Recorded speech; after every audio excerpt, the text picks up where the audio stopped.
Bhoot FM. The night comes alive with Gramophone.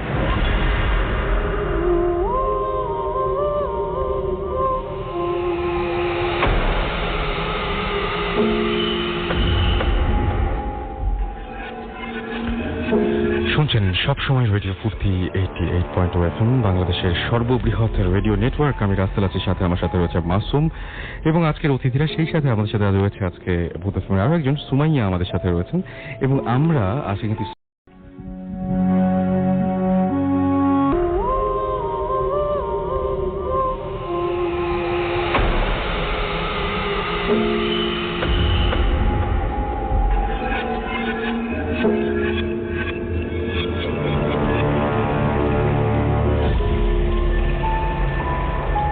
Welcome back. শুনছেন সবসময় radio ফুর্তি 88.2 FM, বাংলাদেশের সর্ববৃহৎ রেডিও নেটওয়ার্ক। আমি রাসেল আছি, সাথে আমার সাথে রয়েছে মাসুম এবং আজকের অতিথিরা। এবং আপনার চারপাশে অনেক নয়েজ শুনতে পাচ্ছেন, কারণ আমরা এখন স্টুডিওতে নেই এবং আমরা রয়েছি এই মুহূর্তে গোরান মাদানির ঝিল এবং আমরা এই এলাকায় এসেছি। এলাকার ঘটনা আপনারা অলরেডি অনেকেই কাছ থেকে জানতে পেরেছেন এবং আশা করছি আপনাদের ভালো লেগেছে। আমি কিছু SMS পড়ি এবং তিনি একটা ঘটনা বলবেন, আমি শুনবো আপনার ঘটনা। প্লিজ আপনি একটু বলবেন যে কোথাকার ঘটনা এটা। জি, ধন্যবাদ রাসেল ভাই আপনাকে। এটা নোয়াখালী জেলার বেগমগঞ্জ থানার ইরাপুর নামক গ্রামের ঘটনা। ওকে। তো রাসেল ভাই সবসময় আমার ঘটনায় চলে যাই। আমাকে যে ঘটনাটি শেয়ার করেছেন তার নাম হচ্ছে মঈন ভাই। তো ঘটনাটি 2010-এর দিকের একটি ঘটনা। তো তখন উনি রং মিস্ত্রির কাজ করতেন। তো যথারীতি উনি একদিন কাজ শেষ করে উনি বাসায় ফিরতেছিলেন। তো বাসা ফেরার সময় উনি ওনার দুদিনের যে রোজ ছিল, রোজের যে টাকাটা ছিল, সেই টাকাটা নিয়ে উনি ওনার বাসার উদ্দেশ্যে রওনা হন। তখন প্রায় বাসার উদ্দেশ্যে রওনা হতে হতে তখন রাত 9টা 9:30 মতো বেজে যায়। তো উনি বাসা যখন আসতেছিলেন তখন উনি আপনার দোকান থেকে চিড়া আর কিছু গুড় কিনে নেন বাসার জন্য। আচ্ছা। তো উনি বাসার দিকে হাঁটতেছিলেন। তো উনি গ্রামের যে পাকা রাস্তাটা ছিল, পাকা রাস্তা ছেড়ে যখন উনি কাঁচা রাস্তার দিকে হাঁটা শুরু করেন, তো রাস্তাটা বেশ সরু ছিল। তো দুই পাশে আপনার ধানি জমি ছাড়া কিছুই নেই এবং বাড়িঘর বলতে গেলে বেশ খানিকটা অনেক দূরে দূরে। তো যখন উনি বাসার দিকে হাঁটতেছিলেন তখন ওনার হাতে একটা টর্চ ছিল আর হাতে ওনার গুড় আর আপনার চিড়ার যে ব্যাগটা ছিল ওটা ওনার হাতে ছিল। তো উনি যে ওই রাস্তাতে যখন হাঁটতেছিলেন ওই টর্চ নিয়ে, তখন উনি একটা জায়গায় এসে থেমে যান। তো সেই জায়গাটা হচ্ছে যে 4 রাস্তার একটা মোড়। তো উনি লক্ষ্য করলেন যে ওই 4 রাস্তার মোড়ে যে 3টা রাস্তা ওনার সামনে, তো উনি দেখলেন যে 3 রাস্তা দিয়ে 3টা কুকুর এসে ঠিক আপনার ওই মোড়টার মধ্যে এসে দাঁড়িয়ে পড়লো। যখন দাঁড়িয়ে যায় তারা, সেই কুকুরগুলো সেখানে আপনার বার্কিং করা শুরু করলো নিজেরা এবং তারা মারামারি করতেছিল কুকুরগুলো। তো উনি মানে থেমে যান সেখানে, কারণ হচ্ছে উনি চিন্তা করলেন যদি উনি ওই কুকুরগুলোকে ক্রস করে আগে যেতে চান তাহলে এমন হতে পারে যে কুকুরগুলো তাকে মানে কামড় দিতে পারে বা আঘাত করতে পারে। তো ওইটা দেখে উনি সেখানে থেমে যান।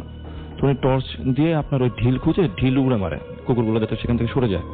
তো এটা মারার পর যেটা ঘটলো সেটা আরো মানে ভয়ানক একটা অবস্থা তৈরি হয় তখন, যে দেখলেন যে সেই কুকুরগুলো 3টা কুকুর একসাথে তার দিকে আপনার তেড়ে আসলো এবং কুকুরগুলো অ্যাটিটিউড এমন ছিল যে মনে হচ্ছে যে তার হাতে যে ব্যাগটা আছে সেই ব্যাগটা তার থেকে ছিনিয়ে নিবে, এরকম একটা অবস্থা। তখন উনি বেশ ভয় পেয়ে যায় এবং উনি তখন কি করবে কিছুই বুঝে উঠতে পারতেছিলেন না। আচ্ছা। ঠিক ওইখানটা থেকে কিন্তু আপনার 25 কি 30 মিটার এরকম হবে, ঠিক সেই মোড়টা থেকে দূরে একটা চায়ের দোকানে কিছু লোক বসে চা খাচ্ছে এবং উনি দূরের থেকে দেখতে পাচ্ছেন সে লাইটের মধ্যে। তো যখন এই কুকুরগুলো ওনার সামনে এরকম করতেছিল তখন উনি লক্ষ্য করলেন পিছনে তাকিয়ে যে ঠিক দূরের থেকে আপনার ভ্যান বা রিক্সা জাতীয় কিছু একটা আসতেছে সেই রাস্তা দিয়ে এবং সেটা নিচে হারিকেন জ্বালানো ছিল। আচ্ছা। তো যখন উনি পিছনে ফিরে রিক্সা বা ভ্যানটা দেখেন, তো দেখার পর উনি সঙ্গে সঙ্গে সামনের দিকে তাকান। 2 সেকেন্ড কি 3 সেকেন্ড হবে, উনি লক্ষ্য করলেন যে ওনার সামনে কুকুর কিছুই নেই, একদম সবকিছু ক্লিয়ার, সব মানে ভ্যানিশ। তো উনি চিন্তা করলেন যদি স্বাভাবিক যদি কোনো কুকুর হয় রাসেল ভাই, সেখান থেকে যদি চলে যায় ওনার কিন্তু অ্যাটলিস্ট দেখতে পাওয়ার কথা। তো চারপাশে বাসা বাড়ি বলতে কিছুই নেই, ধানি জমি। তো তারা যত দূর যাক দেখতে পাওয়ার কথা। তো উনি বুঝলেন যে এগুলো হয়তো কোনো খারাপ কোনো কিছু ছিল। তো উনি সেখান থেকে হাঁটতে ওই চায়ের দোকানটার সামনে আসে। তো চায়ের দোকানের সামনে এসে উনি জিজ্ঞেস করতে লাগলেন ওই লোকগুলোকে যে আমি যখন চিৎকার করতেছিলাম আপনারা তো কেউ কোনো রেসপন্স করতেছিলেন না, আপনারা কেমন ডাক শোনেন নাই? ওই রাত 9টা 9:30 থেকে কিন্তু অনেক দূর থেকে ডাকলো কিন্তু শুনতে পাওয়ার কথা। তো তারা যেটা বলে যে তারা নাকি তার কোনো ডাকে শুনতে পায়নি, তার কোনো চিৎকারও তারা শুনতে পায়নি। উনি তো মানে ধরে নেন ওনার সাথে খারাপ কোনো কিছু একটা ঘটছে। তো সেখান থেকেও তার বাসার ডিস্টেন্স ছিল প্রায় 2 কিলোমিটার মতো। আচ্ছা। তো উনি বাসার উদ্দেশ্যে একা রওনা হন আবারও। তো হাঁটার সময় উনি যেটা ফিল করলেন যে কুকুর বা হিংস্র কোনো প্রাণী যদি সামনে থাকে, যে তাদের মুখ থেকে একদম একটা সাউন্ড হয়, গড়গড় করার মতো একটা সাউন্ডের মতো বের হয়। তো এরকম একটা সাউন্ড উনি শুনতেছেন যে ওনার পিছন থেকে আসতেছে। আচ্ছা। এবং মনে হচ্ছে যে তার পিছনে 3-4টা মানে কুকুরের মতো কিছু একটা হবে যারা তার পিছনে পিছনে হাঁটতেছে। আচ্ছা। যেই উনি পিছনে ফিরে তাকায় সঙ্গে সঙ্গে সব স্টপ হয়ে যায়। তো এরকম উনি বেশ কয়েকবার পিছনে তাকায়, তো উনি দোয়া দূরত পরে ওনার বাসার উদ্দেশ্যে হাঁটতে থাকেন। তো হাঁটতে হাঁটতে একটা সময় ওনার বাসায় গিয়ে পৌঁছান। তো বাসায় পৌঁছানোর পর উনি ওনার আম্মাকে সম্পূর্ণ ঘটনাটা খুলে বলেন। তো তার আম্মা যেটা করে যে ওনার হাতে যে চিরার যে গুড়ের যে প্যাকেটটা ছিল তার আম্মা সেটাকে ঘরে নেয়নি, সেটাকে তার আম্মা বাইরে ফেলে দেয়। এবং তিনি যেটা বলে যে এটাতে হয়তো বা কোনো খারাপ জিনিসের নজর পড়ছে এরকম কোনো কিছু। তো যাই হোক, এই ঘটনার সপ্তাহখানেক পরের যে ঘটনাটা সেটা হচ্ছে উনি যে ইরাপুর যে গ্রামটার কথা আমি বললাম সেখানে তার খালার বাসা, তো উনি সেখান থেকে তার গ্রামের দিকে আসতেছিলেন। আচ্ছা। তো তখন প্রায় রাত 2টা-2:30 এরকম একটা সময় হবে। তো রাসেল ভাই এই 2টা গ্রামের মাঝামাঝি জায়গায় একটা পুল আছে এবং সেখানকার ওই স্থানীয় যে লোকজন তাদের মধ্যে একটা মিথ আছে যে এরকম যে সেখানে নাকি রাতের বেলায় এখনো একটা হাতির মতো একটা প্রাণী দেখা যায় যে সেখানে হাঁটাচলা করে। আর সবচেয়ে বড় কথা হচ্ছে সেখানে কিন্তু কোনো বনাঞ্চল নেই যে সেখানে হাতি আসবে, মানে জি। হাতি আসতে হলে তো সেই রকম বন লাগবে। জি, সেখানে শুধু ধানি জমি হুম। আর একটা শ্মশান ছাড়া কিছুই নেই। আচ্ছা। তো এই কথাগুলো তার মনে পড়তেছিল আর ওই রাস্তাতে উনি তখন বাসার দিকে ফিরতেছিলেন। আচ্ছা। তো যেই আপনার উনি ওনার ঠিক সেই পুলটার কাছাকাছি আসে, একটা খালের উপর পুল ছিল, তখন উনি দেখলেন যে ওনার বাম দিকে ছিল একটা শ্মশান, গ্রাম্য শ্মশান, যেটা আপনার ঠিক পিছন দিকে মনে হচ্ছে বেলে যেমন সাউন্ড গুলো হয় না যে আমরা যে গ্রাম দেশে দেখা যায় যে অনেক সময় আপনার ওই যে হাতি বা আপনার ছাগল টাইপের গলা প্রাণীদের ঘন্টা থাকে গলায়। হ্যাঁ, এরকম একটা ঘন্টার শব্দ ওনার পিছন থেকে আসতেছে। আচ্ছা। তখন কিন্তু উনি এই জিনিসগুলো কিন্তু কল্পনা করতেছিলেন যে উনি ওনার মুরব্বীদের মুখ থেকে এগুলো শুনছেন। তো রাস্তার পর যখন উনি পিছিয়ে ফিরে তাকায়, তো পিছিয়ে ফিরে তাকানোর পর উনি পুরো স্টাক হয়ে যায় জায়গায়। আচ্ছা। উনি দেখেন দিব্যি একটা হাতির মতো দেখতে একটা প্রাণী যে কিনা বাম দিকে ক্ষেতের থেকে উঠে রাস্তা ক্রস করে শ্মশানের দিকে যাচ্ছে। এবং সবচেয়ে ইন্টারেস্টিং ব্যাপার ছিল সে হাতির কিন্তু মাথার কোনো অংশ ছিল না, মাথার কোনো শেপ ছিল না। আচ্ছা। এবং সেটা ওই জায়গার মানুষজন নাকি এখনো দেখে, সে জায়গার ওই এখনো পর্যন্ত কেউ যদি ইন্টারেস্টেড হন, কেউ যদি দেখতে চান তাহলে তিনি সেই এলাকায় যেয়ে এটার খোঁজ খবর নিতে পারেন। এবং ইরাপুরে যারা আছে, যারা ঘটনা শুনতেছেন, তারাও গেস করতে পারবেন। আচ্ছা। তো উনি যখন এটা দেখতেছেন, উনি দেখলেন যে সেই জিনিসটা রাস্তার এক পাশ থেকে উঠে জাস্ট শ্মশানের দিকে ঢুকে যাচ্ছে। তো উনি জাস্ট স্টাক হয়ে জিনিস দেখতেছেন। তো একটা সময় আমার কাছে মনে হলো যে হাতিটা হাওয়ার মধ্যে মিশে গেল। আচ্ছা। যে উনি মানে মনে হচ্ছে যে সেটা ভ্যানিশ হয়ে গেল জায়গা থেকে। তো এটা দেখার পর উনি বেশ ভয় পেয়ে যান, কারণ উনি এই ধরনের কথাগুলো কিন্তু ওনার মুরব্বীদের মুখ থেকে শোনে। আচ্ছা। তো এটা দেখার পর উনি জাস্ট ঘুরে সে পুলটার উপরে উঠে। তো পুলটার উপরে ওঠার পর ওনার সাথে যে ঘটনাটা ঘটে সেটা হচ্ছে এরকম যে ওই পুল থেকে যদি 4-5 জন মানুষ যদি বা বাচ্চা যদি একসাথে পানিতে ঝাঁপ দেয়, সেরকম একটা শব্দ হবে। আর রাতের বেলা তো খুব ক্লিয়ারলি শুনতে পাওয়ার কথা। তো উনি যখন ঠিক সেই পুলটার উপরে উঠেন, ওনার কাছে মনে হলো যে কিছু লোক একসাথে মানে ওনাকে দেখার পর বা উনি পুলে উঠার সঙ্গে সঙ্গেই তারা মনে হলো সেই পানিতে ঝাঁপ দিল। আচ্ছা। তো এইটা রাসেল ভাই দেখার পর আর বেসিক্যালি আর 2টা-2:30 বাজে তো কারো এভাবে গোসল করার কথা না। তো উনি মানে ওনার আর কোনো বোঝার বাকি ছিল না যে ওনার সাথে খারাপ কিছু ঘটতে যাচ্ছে। তখন উনি দোয়া দূর যা পারে সেগুলো পরে মানে সেখান থেকে দৌড় দেয় বাসার উদ্দেশ্যে। তো উনি দৌড়াতে থাকে, ঠিক উনি ওনার বাসার কাছাকাছি যখন আসে, লাস্ট যে ইনসিডেন্টটা তার সাথে ঘটে, তো সেখান থেকে তার বাসার ডিস্টেন্স ছিল 15 মিনিট কি 20 মিনিটের ডিস্টেন্স ছিল তার বাসা। আচ্ছা। তো ওই জায়গাটা আসার পর উনি যেটা দেখে যে ওনাদের গ্রামেরই একটা পাগল মেয়ে সে রাস্তার মধ্যে দাঁড়িয়ে আছে এবং সেই মেয়েটা কিন্তু এখনো সেখানেই থাকে। আচ্ছা।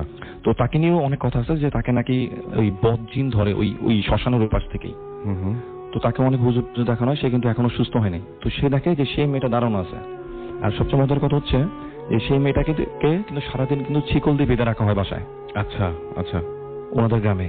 কিন্তু ইন্টারেস্টিং ব্যাপারটা হচ্ছে যে রাত হলে তাকে কিন্তু আর বাসায় পাওয়া যায় না। শিকল দিয়ে বাঁধা অবস্থা থাকে, কিন্তু রাত হলে তাকে পাওয়া যায় না। তার মানে সে সামহাও বাসার বাইরে চলে যায়। হ্যাঁ, এবং অনেকদিন এমন হয়েছে যে তার বাবা, তার ভাই এবং অনেক সময় মানে গ্রামে যেসব প্রতিবেশী ছিল তারা তাকে বিভিন্ন জায়গা থেকে ধরে নিয়ে আসছে। এবং অনেক সময় এমন হয়েছে যে সে 2-3 দিনের জন্য উধাও হয়ে গেছে। ফিরে আসার পরে তাকে কি জিজ্ঞেস করা হয়েছে যে কোথায় গিয়েছিল? সে নর্মালি কথা অ্যান্সার দিতে পারে, কিন্তু ওইগুলো বললে সে কোনো সময় হাসে বা অন্যরকম মানে বিহেভিয়ার দেয়, মানে অ্যাজ ইউজুয়াল নর্মাল বিহেভিয়ার না। আচ্ছা। তো সে দেখে যে সেই মেয়েটা সেখানে দাঁড়িয়ে আছে রাস্তার মাঝখানে। তো ওটা দেখার পর মঈন ভাই ওটা দেখার পর উনি তাকে বলে যে তুই এত রাতে এখানে কি করতেছিস? ওই পাগল মেয়েটাকে বলে। আচ্ছা।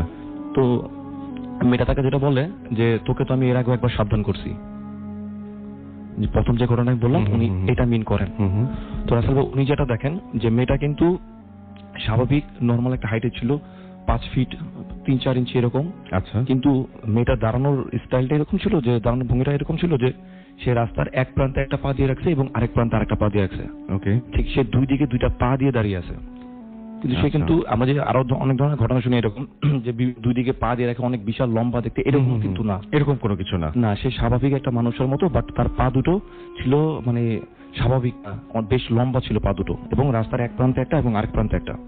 তো সে মেয়েটা তাকে বলতেছে যে তুই যদি বাসা যেতে চাস তাহলে তুই পায়ের নিচ দিয়ে যা। তো ওনার কাছে কিন্তু কোনো ওয়ে ছিল না, কারণ তার এক পাশে ছিল বিশাল বড় বাঁশঝাড় এবং আরেক পাশে ছিল আপনার একটা খাল, যে খালে মানে পানি ছিল না তখন। তো উনি চিন্তা করতেছেন যদি উনি খালের এই দিক দিয়ে যদি উনি বাসার দিকে রওনা হন, তখন ওনারও বাসাকে যে মানে যেতে প্রায় আধা ঘন্টার মতো লাগবে। তখন উনি কোনো কিছু বুঝে উঠতে না পেরে মানে যখন উনি সিনারিওটা দেখেন তো উনি বেশ ভয় পেয়ে যান। আচ্ছা। তখন উনি যেটা করেন যে খালের মধ্যে দিয়ে দৌড় দেন। তো রাসেল ভাই তারপর কি ঘটে ওনার আর কোনো কিছু মনে নেই। তো উনি বাসায় না ফেরায় ওনার বাবা ওনাকে ঠিক ফজরের কিছুক্ষণ আগে ওনাকে খুঁজতে বেরোন টর্চ নিয়ে। আচ্ছা। তো তার বাবা তাকে খুঁজতে বেরো, তাকে যে জায়গাটা পায় সেটা হচ্ছে সে যে জায়গাটা ওই মেয়েটাকে দাঁড়িয়ে থাকতে দেখে তার বাবা তাকে সেই জায়গাটায় রিচ করে। এবং সবচেয়ে ইন্টারেস্টিং ব্যাপার ছিল যে তাকে সেন্সলেস অবস্থা সেখানে পাওয়া যায়, কিন্তু সে যে পাগল মেয়েটার কথা বলতেছিল সেই মেয়েটা তার পাশেই বসা ছিল। আচ্ছা। এবং তার বাবা কিন্তু তাকে আর কোনো কিছু জিজ্ঞেস করে না, কারণ তারা জানে যে সে মেয়েটা পাগল এবং তাকে মানে রাতের বেলা বাসা পাওয়া যায় না। তো তাকে কিন্তু সেখান থেকে বাসা আনা হয় এবং তারপর অনেক চিকিৎসা করার পর সে স্বাভাবিক হয়। কিন্তু এই মেয়েটার কিন্তু রাসেল ভাই বর্তমান কন্ডিশন কিন্তু এরকমই, এবং ওই গ্রামে প্রায় সবাই এই ঘটনাগুলোর সাথে ইউজ টু। এই ছিল রাসেল ভাই আমার ঘটনা। অনেক ধন্যবাদ আপনাকে, এবং আশা করছি যে দিনারের ঘটনা ভালো লেগেছে। আমরা চলে যাই একটু তন্ময়ের কাছে, এবং তন্ময়ের ঘটনা আমরা শুনবো। তন্ময় এসছে গ্রামীণ ফোন বন্ধু গ্যারাজ থেকে, এবং তার ঘটনাটা আমরা শুনবো। তন্ময়, আপনার বাসা কোথায় একটু আমাদের যদি বলতেন। আমার বাসা ধানমন্ডি 27 নম্বরে। আচ্ছা, কি ঘটনা আপনার একটু আমরা শুনি। আমার ঘটনাটা অ্যাকচুয়ালি আজ থেকে প্রায় 6 বছর আগের ঘটনা। তখন ইউনিভার্সিটির সেকেন্ড ইয়ারে ছিলাম। তো সেমিস্টার ব্রেক চলছিল, তো আমরা 6 ফ্রেন্ড মিলে ডিসাইড করলাম যে ঢাকার থেকে 4-5 ঘন্টার ডিস্টেন্স এরকম কোন এক জায়গায় যে আমরা জাস্ট এক রাতের জন্য বা 2 রাতের জন্য ঘুরে আসবো। সো ডিসিশন হলো যে আমরা শ্রীমঙ্গল যাব। তো 6 জন মিলে রাতে ট্রেনে চলে গেলাম, ভোরবেলা পৌঁছালাম। যাওয়ার আগে একটা বড় ভাইয়ের থ্রুতে একটা কটেজ ভাড়া করেছিলাম যেখানে 6 জন একসাথে থাকা যাবে। তো যাওয়ার পর লোকাল মানুষকে জিজ্ঞেস করে ওই জায়গায় গেলাম। যাওয়ার পর দেখি যে কটেজটা অ্যাকচুয়ালি একটা পাহাড়ের উপরে ছিল, এবং ওই পাহাড়ের উপরে ওই কটেজটা ছাড়া আর কোনো কটেজ নেই, আর পাহাড়ি রাস্তা চলে গেছে এদিক দিয়ে। তো আমরা প্ল্যান করে গেছিলাম যে আমরা ফুল মুনের টাইমে যাব, যাতে আমরা চাঁদটা পাই, মানে একটু ভালো লাগবে, একটা সেরেনিটি থাকবে। তো যাওয়ার পরে খাওয়া দাওয়া করে বিকালে ঘোরাঘুরি করে সন্ধ্যার দিকে সবাই ফুটবল খেলে সবাই একটু টায়ার্ড হয়েছি। তো রাত্রেবেলা ভাবলাম যে চাঁদের আলোয় গ্রামের রাস্তায় হাঁটতে খুব ভালো লাগবে। তো 6 ফ্রেন্ডের মধ্যে এক ফ্রেন্ড একটু মোটা সোটা, তো ও বললো আমি আর যাবো না, তোরা যা। আমরা আর ওকে ভয় দেখালাম যে দেখ একা একা কটেজে থাকবি, ভয় পাবি। তো বললো না, এখানে কেয়ারটেকার আছে, সমস্যা না, তোরা যা। তো আমরা বের হয়ে গেলাম যে আশেপাশে এলাকার একটু দেখি, নতুন এলাকা চিনি না কিছু, তো একটু হাঁটাহাঁটি করবো গ্রামের রাস্তায়। তো হাঁটছি, কোনো ওখানে ল্যাম্পপোস্ট বা কিছু নাই, বেশ ভিতরের দিকে, আশেপাশে চা বাগান। তো আমরা রাস্তা দিয়ে হাঁটছি চাঁদের আলো দেখে। তো হাঁটতেছি, এমন সময় একটা ফ্রেন্ড ফার্স্ট থেকে বলছে যে দোস্ত আমার কেন জানি ভালো লাগছে না। আমি বলি ধুর, একসাথে 5 জন আছে কি হবে, ইভেন ডাকাত টাকা ধরলে আমরা দৌড় দিতে পারবো, সমস্যা নাই, এখন ফুটবল খেলে গা গরম আছে, সমস্যা হবে না। তো হাঁটছি হঠাৎ করে দেখি উল্টা দিক থেকে একটা কুকুর আসছে আমাদের দিকে। আচ্ছা। কুকুরটা এসে আমাদেরকে ফলো করা শুরু করলো। একটু সে সামনে যায়, একটু আমাদের পিছে আসে, দেন আমাদের সাথে হাঁটে। আচ্ছা ঠিক আছে, কোনো প্রবলেম নাই, এলাকার কুকুর আমাদের আর হয়তো সে প্রোটেকশন দিচ্ছে। হঠাৎ করে কুকুরটা দেখি রাস্তায় হাঁটতে থেমে গেল। থেমে যে একটা গাছের দিকে তাকায়, ঘেউ করা শুরু করলো, জাস্ট আউট অফ নোওয়্যার। আমরা ভাবি যে কি ব্যাপার, হঠাৎ করে করছে কেন। তো আমরা বিষয়টাকে আর পাত্তা দেননি। পাত্তা না দিয়ে আমরা হাঁটা শুরু করলাম। কুকুরটা খানিকক্ষণ গাছের দিকে তাকায়, ঘেউ করে, দেন আবার আমাদের পিছে চলে আসলো। একটু পর দেখি আবার কি কাহিনী, আর একটা গাছের দিকে তাকায়, ঘেউ করছে। আমরা আর পাত্তা দিই না যে সিমিলার কাহিনী একটু আগে হয়েছে, সেই কুকুরটা মনে হয় মাথায় সমস্যা আছে। তো আমরা আরো আগালাম, কুকুরটা আসলো না, সে ওই জায়গায় স্টপ হয়ে দাঁড়ায় থাকলো। তো আমরা বেশ চলে আসছি, টায়ার্ড লাগছে, সারাদিন জার্নি করেছি, খেলাধুলা করেছি, তো আমরা ফেরত যাই। তো রাত 10:30টার দিকে, তখন আর ওই এলাকায় তো মানে ট্রান্সপোর্টেশন পাবো কিনা জানি না। তো আমরা আবার ঘুরলাম বেশ খানিকটা সামনে, যেখানে কুকুরটা থেমে গেছে তার থেকে বেশ খানিকটা সামনে গিয়েছিলাম, ওখান থেকে ঘুরে আসবো। এমন সময় দেখি দূর থেকে একটা রিক্সা আসতেছে। তো ভাবলাম আচ্ছা ঠিক আছে, রিক্সাটাকে যদি কোনোভাবে পসিবল হয় যে 5 জন একসাথে উঠে কোনোভাবে যদি যাওয়া যায়। আসতে এর মধ্যে আমরা গল্পে একটু অমনস্ক হয়েছি, হঠাৎ করে দেখি যে রিক্সাটা নাই, মানে it was coming towards us, but out of nowhere just হঠাৎ করে তাকিয়ে দেখি রিক্সাটা নাই, বাট কুকুরটা সেই গাছের ওখানে দাঁড়িয়ে আছে। ওকে। সো আমরা হাঁটছি, রিক্সাটা নাই, ওটা আসলে তখন তেমন একটা ইয়েতে লাগে না আমাদের কাছে। তো এরপরে দেখি যে কুকুরটা আবার আমাদেরকে ফলো করে, আমরা যে ফার্স্ট যে গাছটার কাছে সে চিল্লাচ্ছিল সেখানে এসে থেমে গেল এবং সেখানে আগে থেকে আরো 2টা কুকুর এসে জমা হয়েছে আচ্ছা এবং তারা ওখানেই বার করতেছে। সো আমরা ভাবলাম যে এখানে নিশ্চয়ই কিছু একটা আছে। ওকে আর সবাই মোবাইল টোবাইল বের করে টর্চ আলো টালো মেরে যে কোনো বাসা আছে না কোনো রাস্তা আছে, মানে যদি চা বাগানের দিকে কোনো রাস্তা ঢুকে, দেখলাম ওখানে কিছুই না, জাস্ট একটা অনেক পুরানো একটা গাছ। আমরা ভাবলাম যে এই গাছটার কি বিশেষত্ব। আমরা তাকিয়ে আছি তো এমন সময় আমাদের যে ফ্রেন্ডটা ভয় পাচ্ছিল, যাচ্ছে যাচ্ছিল না, সে বলে দোস্ত আমার এখনই বাসায় যাওয়া লাগবে, কটেজে ফেরত যাওয়া লাগবে। আমি বলি কেন?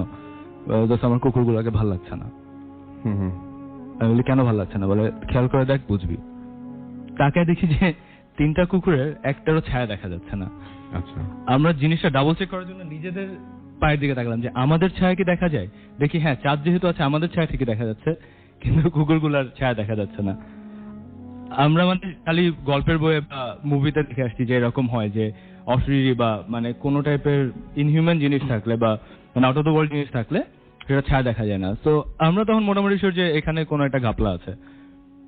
সবাই দিলাম দৌড় দিয়ে কটেজের দিকে আসলাম।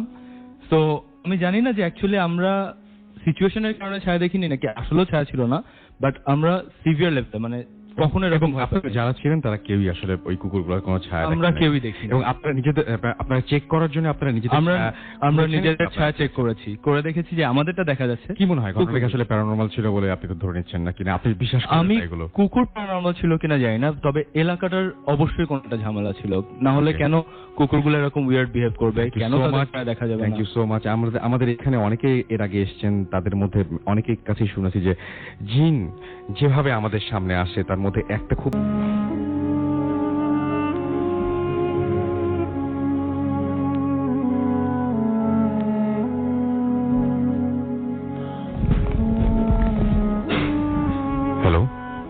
আচ্ছা একটু ঝামেলা হচ্ছিল আমাদের। আমি আবার বলি যে আমি যেটা নিয়ে বলছিলাম, ফেসবুকে আমার যে পেজটা রয়েছে সেই পেজে 8 তারিখে আমি একটা স্ট্যাটাস দিই এবং সেই স্ট্যাটাসে আমি লিখেছিলাম যে I was sketching the here's and suddenly I slept and I saw a dream. কি ছিল সেই ড্রিমটা? এবং আপনারা সেই ছবিটা দেখেছেন। যারা আবারও দেখতে চান তারা চলে যান www.facebook.com/bhutfm.russell এই অ্যাড্রেসে, এবং সেই অ্যাড্রেসে গিয়ে সেই ছবিটা আপনারা ভালো করে দেখুন। কয়েকটা স্কেচ রয়েছে, 1 2 3 4 4টা, মানে একটা স্কেচ। প্রথমে একটা চোখ, একটা মেয়ের একটা চোখ, তারপরে আর অসমাপ্ত একটা চোখ সহ ছবিটা। তারপরের যে ছবিটা সেইটা 2টো চোখ দেখা যাচ্ছে, মেয়েটাকে মোটামুটি চেহারা বোঝা যাচ্ছে। তৃতীয় যে ছবিটা সেই ছবিটায় মেয়েটাকে পুরোপুরি বোঝা যাচ্ছে, এবং চতুর্থ যে ছবিটা সেই ছবিটায় মেয়েটি পুরোপুরি দৃশ্যমান। এখন এই মেয়েটি কে এবং কেন আমি এই স্ট্যাটাসটা দিয়েছিলাম যে I was sketching the here's and suddenly I slept and I saw a dream? কি ছিল সেই ড্রিমটা? যিনি লিখেছেন তিনি বাংলা লিখতে পারেন না। আমাদের এখানে দেশে এবং দেশের বাইরে থেকে বিভিন্ন সময়ে এরকম অনেকেই আছেন অবাঙালি, যারা আমাদের যারা বাঙালি রয়েছেন তাদের কাছ থেকে ঘটনা শোনেন এবং ঘটনা শুনে তারপরে তাদের ভাষায় সেই ঘটনাটি পাঠান। আমার মনে নাই, রোমিও মজুমদার সম্ভবত ইন্ডিয়া থেকে লিখেছেন, তিনি বাংলা লিখতে পারেন না, তিনি প্রথমেই বলে দিয়েছেন এটা। এবং তিনি যেভাবে লিখেছেন, হ্যালো রাসেল ভাই, hope you are doing well, I can write Bangla so I have to write it in English. আমি বাংলায় পড়ছি দেখে দেখে। আচ্ছা, উনি বলছেন I live in India so it's impossible to calm down, so let me get down to incident. এবং তিনি যেটা বলছেন সেটা হচ্ছে যে এটা এই ঘটনাটি তার কাছে ভৌতিকই মনে হয়েছে, এবং তিনি বলছেন যে বাট এটা একটা ড্রিম রিলেটেড। এবং রোমিও, আমি বাংলায় বলছি এখানকার সবার সুবিধার জন্য। এবং তিনি বলছেন যে এটা একটা তার জীবনে অনেক বড় একটা ইম্প্যাক্ট ফেলেছে, এবং তিনি বলছেন যে তিনি ভোর 5টা 6টা হবে এরকম সময় পর্যন্ত তিনি জেগে থাকেন। এবং এইটা ছিল ফেব্রুয়ারি 2015, অর্থাৎ 24 ফেব্রুয়ারি 2015-তে তিনি অনেকটা তার ঘুম আসছিল, এবং তিনি সাডেনলি তিনি ফিল করলেন যে তিনি যে একটা মেয়ে, এবং তিনি বলেন যে তিনি যেটা বলছেন সেটা হচ্ছে যে তিনি একটা মেয়েকে আঁকার কথা চিন্তা করলেন, এবং তিনি তার স্কেচ বুকটা টেনে নিলেন, এবং স্কেচ বুক টেনে নিয়ে তারপর সেই মেয়েটাকে তিনি আঁকা শুরু করলেন। এবং তার কিন্তু একটু ঘুম লাগছিল, এবং তিনি একজন অ্যামেচার আর্টিস্ট, এবং তিনি স্কেচ করতে করতে করতে করতে অনেকটা সময় চলে গেছে এবং তখন ঘড়িতে সময় 3:45 এবং 3:45 যখন বেজে গেছে তখন তিনি বললেন যে তার 70% স্কেচ তখন কমপ্লিট হয়ে গেছে এবং তিনি বললেন যে তারপরে কিন্তু স্টেটাসটা এসেছে, I was sketching the here's and suddenly I slept and I saw a dream. কি ছিল সেই ড্রিমের মধ্যে? তিনি দেখলেন যে তিনি একটা গ্রেভইয়ার্ডে দাঁড়িয়ে আছেন, ঘুমের মধ্যে স্বপ্নে দেখছেন, কিন্তু তিনি স্কেচ করতে করতে তিনি ঘুমিয়ে পড়েছিলেন। 70% স্কেচটা হয়ে গিয়েছিল এবং তিনি বলছেন যে তিনি দেখলেন একটি মানুষ, যে মানুষটি কবর খুঁড়ছে এবং তিনি জানেন না যে সেখানে কি ঘটতে যাচ্ছে এবং তিনি ধীরে ধীরে ধীরে ধীরে সেই কবরটির কাছে এগিয়ে গেলেন এবং খুব কাছে চলে গেলেন এবং তিনি বুঝতে পারলেন যে কেউ একজন মারা গেছে এবং সে এবং সেই লোকটির কাছে যেতেই সেই লোকটি একটি দিক দেখিয়ে দিল এবং তিনি দেখলেন যে একটা বডি সেই কবরের মধ্যে রয়েছে এবং তিনি যখন আরো কাছে গেলেন তখন তিনি দেখলেন সেই বডি, যে মৃতদেহটি রয়েছে, সেই মৃতদেহটির যে ফেস তিনি দেখলেন, ফেস দেখার সঙ্গে সঙ্গে তিনি পাথর হয়ে গেলেন, কারণ তিনি দেখলেন যে একটা মেয়ে সেই কফিনটার মধ্যে শুয়ে আছে এবং তার হাফ ফেস ভিজিবল ছিল, মুনলাইট ছিল সেদিন এবং তিনি বলছেন যে অল অফ এ সাডেন তিনি বুঝতে পারলেন যে এই জায়গাটা, তিনি বুঝতে পারলেন যে এটা খুবই হন্টেড কোনো একটা ব্যাপার ঘটতে যাচ্ছে। তার জন্য এই মেয়েটি, যে মেয়েটি কফিনে শুয়ে আছে, সেই মেয়েটির চোখের রং কমলা রঙের এবং তিনি জাস্ট অনেক ভয় পেলেন এবং তিনি সেই সময় তিনি হঠাৎ করে দেখলেন যে সেই মেয়েটি, যে মেয়েটিকে কফিনে শুয়ে থাকতে দেখছেন, যে মেয়েটির চোখের রং কমলা, সেই মেয়েটি হঠাৎ করে বলল যে the time you complete my face you will die. ঠিক ওই মুহূর্তে কমলা রঙের চোখের সেই মেয়েটি কফিন থেকে বলে উঠল, the time you complete my face you will die. এবং সঙ্গে সঙ্গে তার এত বেশি ভয় লাগলো, তিনি সঙ্গে সঙ্গে ঘুম থেকে উঠে পড়লেন এবং উঠে পড়ে স্কেচের খাতাটা নিচের দিকে টেনে নিলেন। অ্যান্ড গেস হোয়াট, স্কেচে যে মেয়েটার 70% ড্রয়িং হয়ে গিয়েছিল, 30% বাকি ছিল, এই মেয়েটি এবং কফিনে শুয়ে থাকা সেই মেয়েটি সেম এবং সেই মেয়েটি তাকে বলেছিল যে এই স্কেচটা তুমি যদি কমপ্লিট করো তাহলে তুমি মারা যাবে। এবং আপনি আমাদের ফেসবুক পেজে গিয়ে সেই মেয়েটির ছবিটা দেখতে পারেন। 4টি ছবি দেওয়া রয়েছে যেখানে 70% ড্রয়িং কমপ্লিট ছিল, লাস্টে সে আর সেই ড্রয়িংটি করেনি। এটাই ছিল স্টোরি এবং ইন্ডিয়া থেকে আপনি বাংলা লিখতে পারেন না, তারপরে আমাদেরকে এই ঘটনাটি পাঠিয়েছেন। আপনাকে অনেক অনেক অনেক অনেক অনেক অনেক ধন্যবাদ। আচ্ছা, আমরা একটু এসএমএস এ যাই এবং এসএমএস এ যাই আমরা এবং এসএমএস এ গিয়ে আমরা দেখতে পাচ্ছি যে খোকন আমাদের এসএমএস করেছেন এবং তিনি বলেছেন যে শর্মী, আচ্ছা খোকনের পরে রিজভি আমাদের এসএমএস করেছেন। খোকন একটা পার্সোনাল এসএমএস করেছেন, আমি এটা পড়তে চাচ্ছি না। সাকিব আমাদের এসএমএস করেছেন এবং আমাদেরকে এসএমএস করেছেন রায়হান এবং মৌ ঢাকা থেকে আমাদেরকে, এছাড়াও রিজভি এসএমএস করেছেন। লাস্ট ঘটনা তার কাছে অনেক বেশি ভালো লেগেছে, আমার কাছে অনেক বেশি ভালো লেগেছে, সেজন্য আমি ফেসবুকেও দিয়েছিলাম। মৌ খুলনা থেকে আমাদের এসএমএস করেছেন এবং বাবু ভাই, দিনার ভাইয়ের স্টোরি সবসময় তাদের কাছে ভালো লাগে, সেটা লিখেছেন। আফ্রিদি সাতক্ষীরা থেকে আমাদের এসএমএস করেছেন, লাস্ট স্টোরিটা তার কাছে অনেক বেশি ভালো লেগেছে। এছাড়াও আরো অনেকে এসএমএস করেছেন। আপনি যদি এসএমএস করতে চান তাহলে চলে যান মোবাইলের মেসেজ অপশনে এবং সেখানে গিয়ে টাইপ করুন ফুর্তি, FORTI ফুর্তি, স্পেস দিয়ে লিখুন আপনার নাম, স্পেস দিয়ে আপনার মেসেজ পাঠিয়ে দিন 9840 নম্বরে। আমরা একটা ব্রেকে যাবো না কন্টিনিউ করবো? আমরা একটা ব্রেকে যাই এবং ব্রেকের পরে আবারও আমরা ফিরে আসছি কিছুক্ষণ পরে। সেই পর্যন্ত আশা করছি আপনারা আমাদের সঙ্গেই থাকবেন এবং তার আগে জানিয়ে দিই কিভাবে আমাদের এসএমএস করতে হবে। এসএমএস করার নিয়মটা আমি বলেই দিয়েছি। আমাদেরকে ইমেল করতে হলে, যেটা সবচেয়ে বেশি জরুরি, আপনাদের ইমেল বন্ধ হয়ে গেলে ভূত এফএম বন্ধ হয়ে যাবে, আপনারা খুব ভালোভাবেই জানেন সেটা। সুতরাং ইমেল করতে হবে বেশি বেশি করে। আমাদের ইমেল অ্যাড্রেসটি হচ্ছে bhutfm@radiofurti.fm, which is bhwtfm@radiofurti.fm। আপনার নাম, ঠিকানা এবং ফোন নাম্বার সহ আপনার জীবনে ঘটে যাওয়া সেরা ঘটনা বা আপনার জানা সেরা ঘটনাটি পাঠিয়ে দিন আমাদের কাছে। আর যদি আমাদেরকে আপনারা দেশের বাইরে থেকে ইমেল করেন তাহলে সরাসরি আপনারা অডিও ক্লিপটি পাঠিয়ে দিতে পারেন আমাদের কাছে। যদি ফেসবুকে কানেক্টেড থাকতে চান তাহলে চলে যান www.facebook.com/radiofurti, www.facebook.com/bhutfm.russell। যেই পেজে গেলে আপনি একটু আগে যে স্টোরিটা বললাম সেই স্টোরির 4টি ছবি দেখতে পারবেন। বড় করে দেখুন, কোনো সমস্যা নেই এবং অবশ্যই কমেন্ট লিখুন তার নিচে কেমন লাগলো আপনাদের কাছে। আর আমরা ফিরে আসছি ছোট একটা বিরতির পরে। স্টে টিউনড রেডিও ফুর্তি অ্যান্ড ডোন্ট স্টপ দ্য ফুর্তি।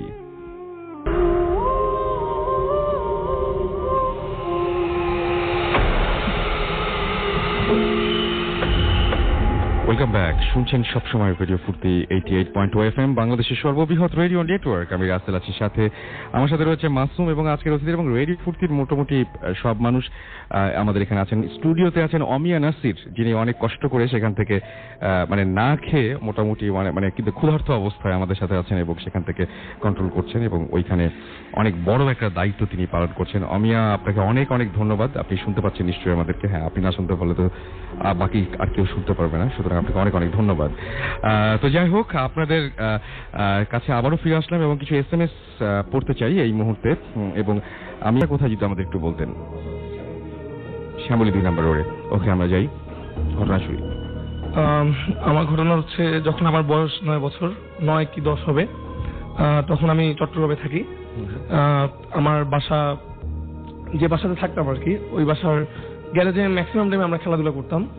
তো ওই দিনকে ঘটনা, আমি আমার সাথে আমার 2টা কাজিন, 2টা ফ্রেন্ড এবং আমার এক ফ্রেন্ডের বড় ভাই, তো আমরা নিচে গ্যারেজে খেলছিলাম।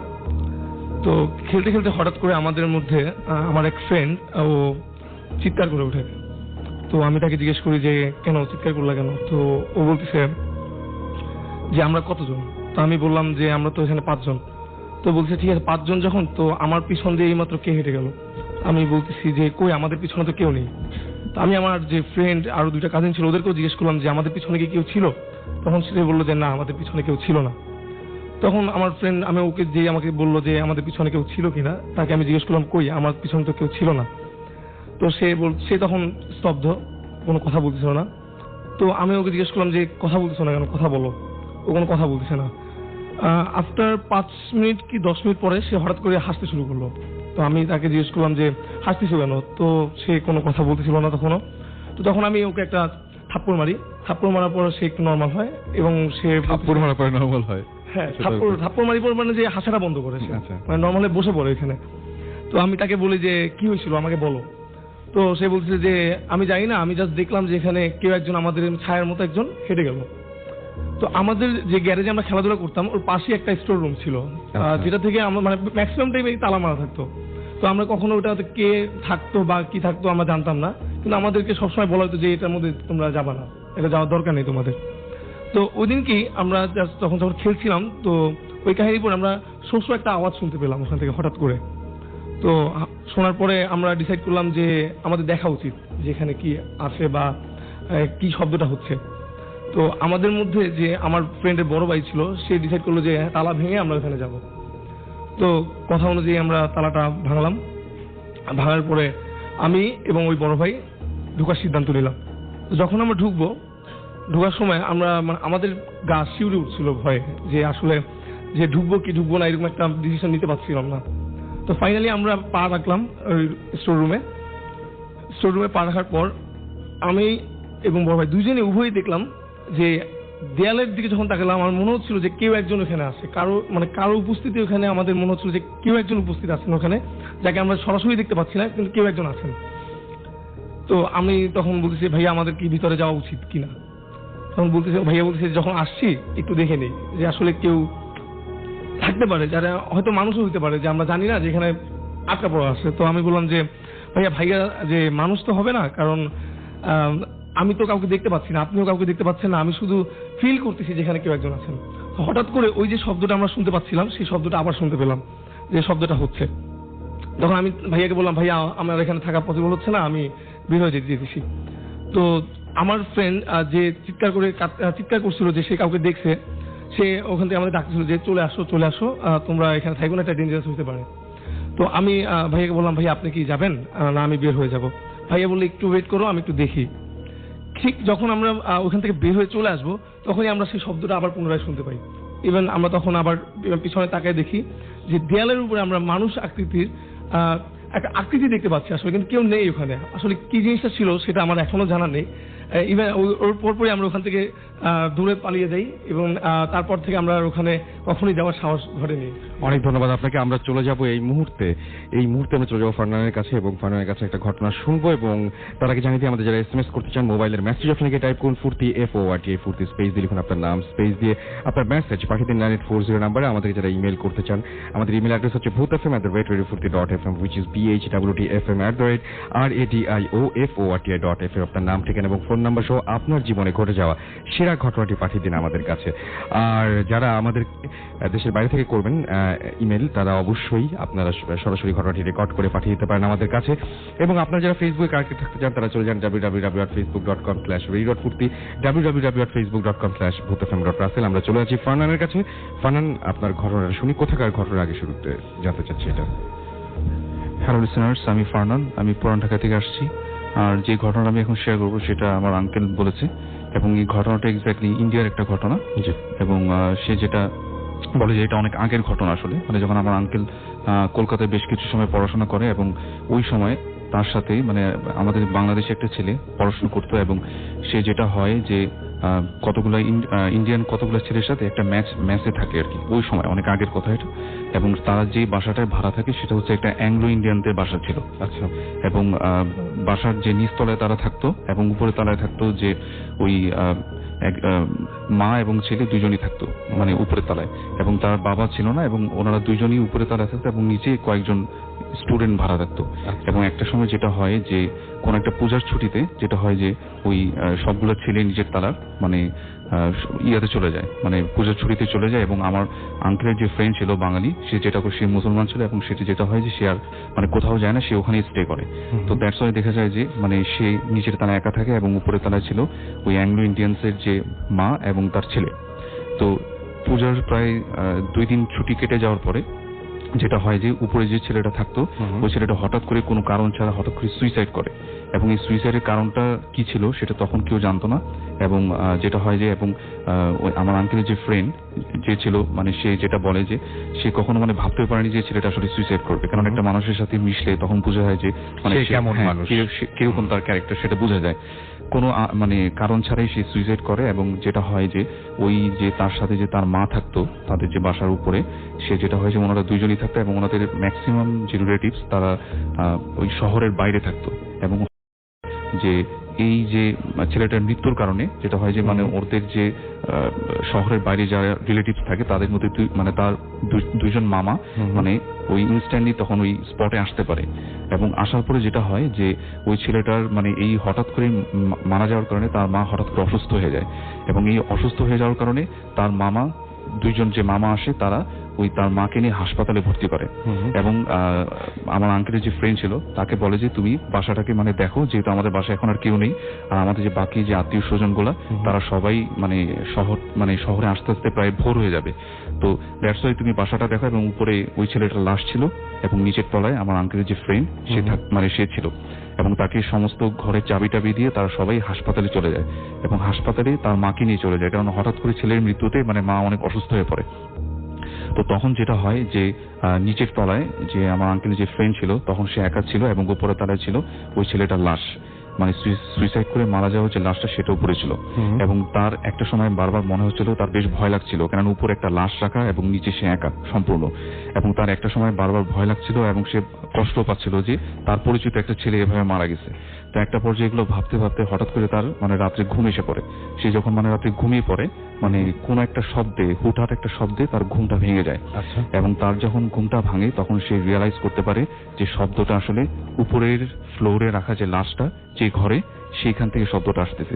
এবং শব্দটা এরকম ছিল যে মনে হচ্ছে যে উপরের ফ্লোরের এক পাশ থেকে আরেক পাশে কেউ অনেক জোরে দৌড়ে যাচ্ছে, মানে এ পাশ থেকে ওপাশে কেউ যদি জোরে দৌড়াদৌড়ি করে, মানে ধস্তাধস্তি করলে যেরকম শব্দ সেরকম সাউন্ড। এবং মনে হচ্ছিল যে উপরে যে আসবাবপত্রগুলা মানে ধরেন যে মানে চেয়ার টেবিল এগুলো মনে হচ্ছে কেউ নাড়াচাড়া করতেছে, এরকম একটা সাউন্ড আসতেছিল। এবং এই সাউন্ড শোনার সাথে সাথে মানে উনি বেশ ভয় পেয়ে যায়, এবং উনি যেটা চিন্তা করে যে উপরে কোনো চোর টোর আসলো কিনা। এবং তার বারবার মনে হচ্ছিল হয়তোবা ওই যে মানে ছেলেটা যে মারা যায় তার মামা বা কেউ আসছে হয়তো উপরে, কিন্তু সে চিন্তা করলো যে যদি আসতো তাহলে তো তার থেকে চাবি নিত, মানে তাকে ডাকতো, কারণ সে তো মানে তখন কাস্টোডিতে ছিল বাসাটা। তখন সে চিন্তা করলো যে না আসলে কেউ আসেনি, তখন সে বারবার ভয় পাচ্ছিল। এবং হঠাৎ করে একটা সময় যেটা হলো যে ওই উপরে যে সাউন্ডগুলা মানে দৌড়াদৌড়ি ধস্তাধস্তির যে সাউন্ডগুলো সেটা একটা সময় মানে কমে গেল, মানে একদম নিশ্চুপ হয়ে গেল। তখন সে আস্তে আস্তে সাহস করে রুমের যে লাইটটা সেটা অন করলো, এবং অন করার ঠিক কিছুক্ষণ পরেই হঠাৎ করে রুমের যে লাইটগুলো অটোমেটিক্যালি অন অফ হওয়া শুরু করলো।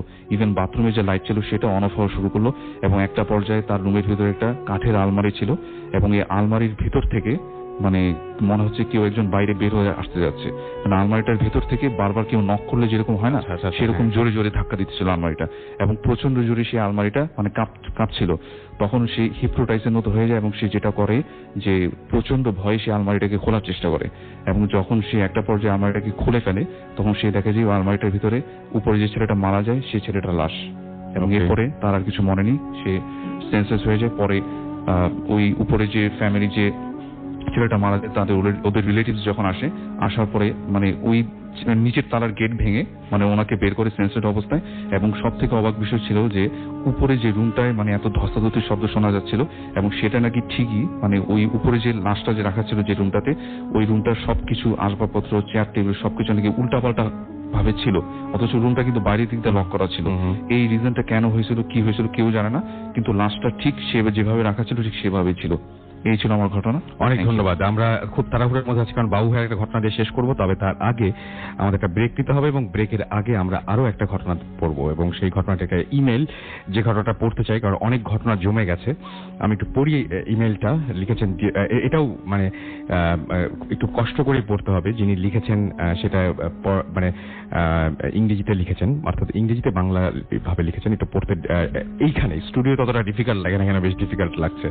আচ্ছা যাই হোক, আমি দেখি যে এই ঘটনাটি, আচ্ছা এটা মনে হয় আমি যে ঘটনাটি পড়তে চাচ্ছিলাম সেই ঘটনাটি না, আমি আর একটু দেখি। হ্যাঁ, এবং এই ঘটনাটি হচ্ছে, আচ্ছা হ্যাঁ আমি পেয়েছি ঘটনাটি, একটু ওয়েট করতে হবে। তার মাঝখানে আমি একটু নিয়ম কারণগুলো বলে দিই, একটু টাইম কাটাচ্ছি আর কি।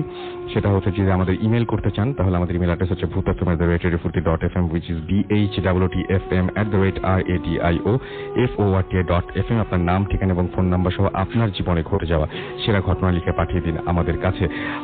ঘটনাটি পাঠিয়েছেন কাতার থেকে আমাদের একজন লিসেনার, এবং আমি পড়ছি। ডিয়ার রাসেল ভাই, সালাম নিবেন, আশা করি ভালো আছেন। ভূত এফএম-এর সকল শ্রোতাদের জানাই সালাম। আমার নাম হানিফ, আমি আপনাদের একজন শ্রোতা।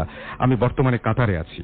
আজ আমি যে ঘটনাটা শেয়ার করছি সেটা একজন পাকিস্তানি লোকের কাছ থেকে শোনা। উনি আমাদের কোম্পানিতে নতুন টি বয়ের কাজে জয়েন করেছিলেন।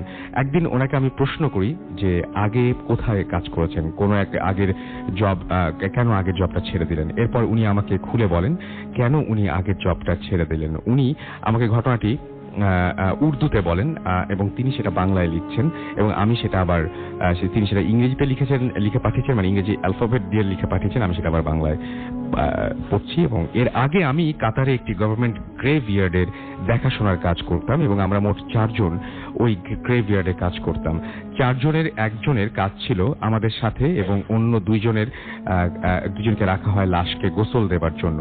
গ্রেভইয়ার্ডে ছিল মেইন রোড থেকে প্রায় 1.5 কিলোমিটার ভেতরে, এবং ইয়ার্ডটার এরিয়া ছিল 2500 বর্গ ফুটের মতো, এবং গ্রেভইয়ার্ডের ভেতর ছিল আমাদের রুম। ঠিক 50-60 ফিট দূরে ছিল লাশ গোসল দেবার রুম, এবং রমজানের ঠিক মাঝামাঝি সময় গত 3-4 দিন কোনো লাশ গ্রেভইয়ার্ডে আনা হয়নি, এবং রুটিন মোতাবেক আমরা আজ কোনো লাশ গ্রেভইয়ার্ডে আনা হয়নি। তাই আমাদের সাথে যে লোকটা থাকতো সে সেদিন ডে অফ কাটায়, এবং ছোট ভাইয়ের বাসায় বেড়াতে যায়। আর বলে রাখি 2 জন যারা ছিল তারা বিকেল 4টার পর চলে যায়, যার কারণে 5টার পর থেকে আমি একদম একা ছিলাম। আমি প্রতিদিনের মতো আমার সমস্ত কাজ শেষ করে রুমে চলে গেলাম, এবং আমার রান্না বান্না শেষ করে অপেক্ষায় ছিলাম রুমমেটের। সে আসলে একসাথে খাবো, কিন্তু রাত 9টার দিকে সে আমাকে ফোন করে বলে যে আজ রাতে সে আসবে না। তাই আমি আর তার জন্য অপেক্ষা না করে রাতের খাবার সেরে ফেললাম, এবং একা একা রুমে রুমে তেমন ভালো লাগছিল না। তবে এর আগে অনেকবার একা থেকেছি। রুমে একা খুব তাড়াতাড়ি চোখে ঘুম চলে আসছিল, তাই মোবাইলে কোরআন তেলাওয়াত প্লে করে ঘুমানোর চেষ্টা করি। এরই মাঝে আমি টের পেলাম যে কখন যেন আমার ঘুম চলে এসেছে এবং রাতে হঠাৎ প্রচন্ড সুগন্ধ। আমি ঘুম থেকে উঠে গেলাম এবং মোবাইলে টাইম দেখলাম 3:15 বাজে এবং 3:15 বাজে এবং এত রাতে এমন গন্ধ আসার কথা না। মাথার ভেতরে নানান চিন্তা আসতে লাগলো। এবার আমি ভাবছি হয়তো আমার জানালা বন্ধ করিনি, তাই বাইরে থেকে বাতাসে ভেসে গন্ধটা আসছে। বিছানা থেকে উঠে যখন আমি জানালা চেক করতে যাই, তখনই আমি দেখতে পাই যে লাশ গোসল দেবার যে রুমটা, সেই রুমে লাইট জ্বলছে এবং রুমের ডোরটা দেখলাম যে ওপেন, এবং আমি এতে বেশ থমকে যাই। এমন তো হবার কথা না, গত 3-4 দিন ধরে আজ পর্যন্ত কোনো লাশ গ্রেভইয়ার্ডে আনা হয়নি। তাছাড়া ওই রুমে লক করা ছিল এবং লাইট অফ ছিল, আর রুমের চাবিটা ছিল আমার কাছে এবং গ্রেভইয়ার্ডের মেইন গেটও বন্ধ ছিল। তাছাড়া এখানে লাশ আনার অনেক আগে আমাদের ইনফর্ম করা হয়, এর আগে কখনো এমন হয়নি। আমি তাড়াতাড়ি রুমের থেকে বের হলাম এবং রুম থেকে বের হবার সাথে সাথে গন্ধটা আরো তীব্রভাবে বাড়তে শুরু করলো এবং আমি আরো তীব্রভাবে পেতে শুরু করলাম। এবার আমি আস্তে আস্তে ওই রুমটার দিকে গেলাম এবং রুমের ভেতরে চোখ পড়তে আমি বুঝতে পারলাম যে একটু আগে এখানে কোনো লাশকে গোসল দেওয়া হয়েছে। কারণ স্বাভাবিক অবস্থায় রুমটা শুকনো থাকে, কিন্তু তখন রুমটা শুকনো ছিল না। রুমটার ভেতরে গরম পানির বাষ্পের মতো ধোয়া ও অনেক স্যাঁতস্যাঁতে ছিল। আরেকটা ব্যাপার দেখে আমি অবাক হলাম যে রুমের ফ্লোরে বেশ কিছু নেফথলিন পড়ে আছে এবং কিছুটা ভয়ও পেলাম। তাই ওই রুমটায় না ঢুকে আবার আমি আসার সময় যখন আমি নিচের দিকে লক্ষ্য করলাম, দেখলাম অনেকগুলো ঘোড়ার পায়ের ছাপ অথবা পায়ের চিহ্ন। এমনকি ওই পায়ের চিহ্ন দেখে আমি যেতে লাগলাম। একটু যেতেই আবার আমি যা দেখলাম সেটা দেখে আমার পা আর চলছিল না। আমি দেখলাম ঠিক গ্রেভইয়ার্ডের মাঝখানে 10-15টা ঘোড়া, যাদের মাথা থেকে সিনা পর্যন্ত ছিল মানুষের মতো আর বাকি অর্ধেক ছিল ঘোড়ার মতো। তাদের চেহারা সাদা কাপড়ে ঘোমটা করা ছিল এবং একটু পরপর ওদের থেকে অদ্ভুত একটা ঘুনঘুন শব্দ আসছিল। সব ঘোড়া একটা কবরের পাশে ঘিরে ছিল এবং এই দৃশ্য তিনি পিছন থেকে দেখেছেন এবং তিনি বলছেন যে তিনি সেটা অনুভব করেন এবং ওই বিশাল একটা ঘোড়ার পা যেটা তিনি সেখানে দেখেছিলেন এবং তিনি তারপর থেকে সেখানে আর থাকেননি।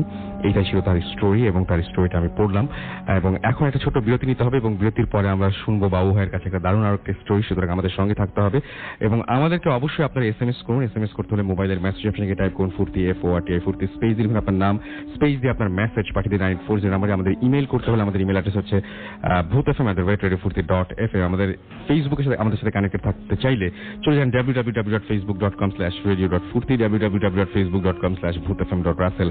ছোট্ট একটা বিরতিতে যাচ্ছি। Stay tuned to Radio Furti and don't stop the Furti. Welcome back.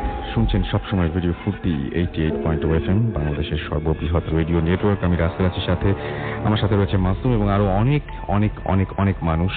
এবং আমরা রয়েছি এখন কোরআন মাদানির ঝিল এবং আমরা ঢাকার মধ্যেই, কিন্তু আমাদের যে স্টুডিও সেখান থেকে বেশ দূরে এবং এই জায়গাটা সম্পর্কে আমরা অনেক কিছুই বলেছি এবং আমাদের আজকে অতিথির সংখ্যা অনেক অনেক অনেক অনেক বেশি এবং আমরা সেই জন্য SMS একটু কম পড়ছি।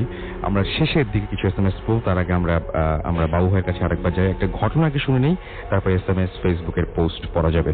আচ্ছা বাবু ভাই, আবারও চলে আসলাম আপনার কাছে। আমরা কোথাকার ঘটনা শুনবো এখন? এটা ফরিদপুর অঞ্চলের একটা ঘটনা।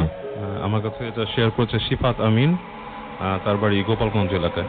ওকে, ঘটনা চলে যাচ্ছে। জি আচ্ছা, এই কাহিনীটা শিফাত বলেছে এটা তার এক মামার জীবনে ঘটে যাওয়া কাহিনী।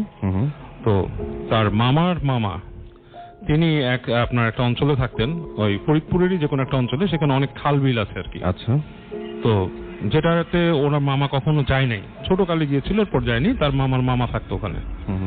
তো সে শহরে পড়াশোনা করতো। তো একটা সময় সে শুনতে পায় যে তার মামা খুব অসুস্থ, তো তাকে যেতে হবে ভিজিট করতে। তো সে রওনা দেয়। তো কোনো কারণে ঢাকাতে অনেক জ্যাম থাকে এবং নদী পার হতে অনেক সমস্যা হয়, এবং সে যখন ওখানে পৌঁছায় তখন অলরেডি সন্ধ্যা হয়ে গেছে। তো সন্ধ্যার দিকে সে যেতে থাকে, যেতে যেতে আপনার ওখানে ওই যেখান থেকে আপনার নৌকা উঠে খালের সেইখানে আসে, সেখানে এসে দেখে যে সে নৌকা পায় না আর কি, কোনো নৌকা নেই। তো যেটা করতে হয় ওকে ওই খালের পাশ থেকে, খাল বা বিল বলে ওইখানে, সেটা পাশ দিয়ে হাঁটতে হয়। আচ্ছা। তো যখন হাঁটছে সন্ধ্যা থেকে আস্তে আস্তে রাত হলো, তো বললো যে চাঁদ উঠে গেছে তখন আকাশে। তো এরকম একটা সময় অনেক দূর হেঁটে চলে আসে, সেখান থেকে ওদের বাড়ি প্রায় আপনার মানে তার মামার বাড়ি প্রায় 1-2 মাইল। তো ও একসময় একটু কনফিউজড হয়ে যায় রাতের বেলায় আপনার এরকম রাস্তা দিয়ে হাঁটতে হাঁটতে, সে মানে আসলে একটু মানে একটা ধাঁধার মধ্যে পড়ে। অ্যান্ড প্লাস সে বলছে জোছনাটাও একটা কারণ ছিল ধাঁধায় পড়ার, মানে খুব ডিফারেন্ট টাইপের একটা মানে ভ্রম সৃষ্টি করছিল। তো তার মামা যখন যাচ্ছে, তো যেতে যেতে দেখে যে একটা গাছ ছিল ওখানে, সে বেল গাছ টাইপের একটা গাছ। তো সেখানে সেই গাছের নিচে মানে কান্নার শব্দ আসছে, মনে হচ্ছে যে একটা মেয়ে মানুষ খুব দুঃখে কাঁদতেছে। তো ও যায় হেঁটে, উনি যে মানে ওর মামা হেঁটে হেঁটে যায়, যে দেখে যে আপনার একটা মেয়ে বসে আছে সেখানে, শাড়ি পরা একটা মেয়ে বসে আছে। তো উনি কাছে যে জিজ্ঞেস করে তাকে যে কি অবস্থা আপনার, মানে আপনি মানে কে, আপনি কাঁদছেন এরকম রাত্রের মধ্যে, রাতে বসে, কিন্তু কেউ নাই আশেপাশে। তো মেয়েটা মুখ তুলে বলে যে আমার কান্না দিয়ে আপনার দরকার না, আপনি কোথায় যাবেন? সে বলে যে আমি অমুক গ্রামে যাব, অমুক জায়গা আমার মামার বাসা। তো আমি নিজেও একটু অসুবিধা হচ্ছে, বাট মেয়েটা দেখা যাচ্ছে যে কাঁদতেছিল, তার মানে আপনার কান্নার যে ব্যাপারটা ছিল, মনে যে কোনো মানে দুঃখে কাঁদে, যেরকম সুরে সে কাঁদতেছিল বেশ বিলাপের মতো, সেটার কোনো ছিঁড়ে ফোটা আর নাই। তো সে বলে যে মুহূর্তের মধ্যেই। তো সে বলে যে আপনি যাবেন, আসেন চলেন আপনাকে নিয়ে যাই। সে বলে আচ্ছা চলেন, আমার আরো ভালো হলো, রাত্রেবেলা আমি একা যাচ্ছি, আমি রাস্তাও চিনতে পারতেছি না, আর আমার কাছে একটু মানে অসুবিধা লাগতেছিল, বলে চলেন নিয়ে যাই। তো মেয়েটা তার সাথে হাঁটতে থাকে। তো মেয়েটা তার সাথে খুব একটা কথা বলে না, কিন্তু হাঁটছে। তো চিন্তা করে জিনিসটা পরিবেশটা স্বাভাবিক তৈরি করার জন্য কথা বলার চেষ্টা করে, যে একটা প্রশ্ন করে যে আপনি ওখানে কোথায় থাকেন বা কার বাড়িতে যাচ্ছেন। ওর খুব একটা মানে ধারণা ছিল না ওই এলাকা সম্বন্ধে, জানে যে তার মামা থাকে এখানে, এবং মামার আসল বাড়িটা ওই অঞ্চলে না, ওইখানকারই কাছাকাছি কোনো মানে আর কি অন্য জেলায় আর কি, কিন্তু ওইখানেই তার মামা সেটেল করছিল কোনো এক কারণে। যাই হোক, তো যেতে যেতে দেখে মেয়েটা খুব একটা আগ্রহী না আলাপ করতে। তো যেতে যেতে যেতে যেতে তাকে নিয়ে যায় বিভিন্ন মোড় ঘুরে, বাঁক ঘুরে, বাঁশঝাড়ের পাশ দিয়ে। এবং যেটা সে আপনার খেয়াল করতেছিল যে যখন জোছনা পড়তেছে মেয়েটার গায়ে, তখন তাকে মানে কেমন যেন একটু বেশি উজ্জ্বল লাগতেছে, মানে লাইক সে নিজেই গ্লো করতেছে, এরকম একটা ব্যাপার। তো উনি একটু মানে অ্যাবনর্মালিটি দেখে, বাট অ্যাবনর্মালিটি গায়ে মাখে না আর কি। তো উনি তাকে ফলো করে যেতে থাকে। তো যেতে যেতে দেখে যে একটা রাস্তার একটা জায়গায় নিয়ে আসে, অনেকক্ষণ হাঁটার পরে ডান দিকে হচ্ছে বাঁশঝাড় আর বাম দিকে নিচু হয়ে গেছে আর কি, নিচু হয়ে গেছে, যে দেখতেছে একটা বাড়ি। তো বাড়ির মধ্যে কোনো আলো টালো কিছু নাই, লাইট মানে আপনার কোনো আলো টালো জ্বলছে না বাড়ির ভেতরে। তো নেমে যায়, দেখে মেয়েটাও হেঁটে গেল ওখানে, যে মেয়েটা বলে যে আপনি এখানে দাঁড়ান, বলে মেয়েটা দেখে তার এই পাশ থেকে ঘুরে চলে গেছে, আর কোনো খবর নেই মেয়েটার। তো উনি অনেকক্ষণ দাঁড়ায় থেকে ভাবে যে আসলে কি হলো, মানে এখানে কি মানে আমি দাঁড়ায় আছি, মেয়েটা কি এই বাসাটাই আমার মামার বাসা, বা মেয়েটা কি নাই, বা কই চলে গেল, এরকম তো যাওয়ার কথা না। আশপাশ যেগুলো তো আমি দেখতাম যে বাসার পিছন দিকটা দেখা যাচ্ছে দূর থেকে, মানে বেশ বড় জায়গা, বাট দেখা যাচ্ছে বাসার পিছনটা দেখা যায়, কেউ বেরোয়নি ওখানে। তো একবার চিন্তা করে বাসার পেছনে কি যাবে যেদিকে মেয়েটা গেছে। অনেকক্ষণ চিন্তা করে সে একবার চিন্তা করে নক করবে, সেটাও সে কনফিউজ হয়ে যায়। তো উনি তারপর করে কি ওই হেঁটে যায়, মেয়েটার রাস্তা দিয়ে হেঁটে যায় যেখান দিয়ে মেয়েটা গেছে। তো ওই জায়গায় যে কিছু দূর যাওয়ার পর দেখে বেড়া থেকে বাসার সামনের দিকটা দেখা যাচ্ছে দরজাটা হাট করে খোলা, মানে যেই মেইন দরজাটা, বাড়ির এন্ট্রেন্সটা, মানে মনে হচ্ছে খোলা, পুরা অন্ধকার দেখা যাচ্ছে ভেতরে। তো সে কি করে এই পাশে দরজা দিয়ে নক না করে বেড়া টপকাই ঢুকে উনি চিন্তা করে যদি আমার মামার বাসা হয়ে থাকে তাহলে হলো, আর যদি গ্রামের বাসা হয় এরকম দরজা খোলা এত রাতে কেমন একটা মানে তার কাছে একটু অ্যাবনর্মাল লাগে জিনিসটা। তো হেঁটে যায়, হেঁটে যে ওই দরজার সামনে দাঁড়ায়। তো তার কাছে মানে কেন মানে গা ছমছম করতে থাকে, মনে হয় যে বাসার ভিতরে কেউ নাই। মানে মানুষের একটা মানে সিক্স সেন্সে কিন্তু মানুষ কিছু বুঝতে পারে, মানুষের ভেতরের একটা অনুভূতিও থাকে, মনে হচ্ছে কেউ নাই। আবার যখন নাকি বাসার ভিতরে ঢুকবে চিন্তা করে, তখন মনে কেউ যদি থাকে, এরকম ফিলিংসে সে করে কি বাসার মধ্যে আপনার ঢোকে, স্টেপ ইন করে।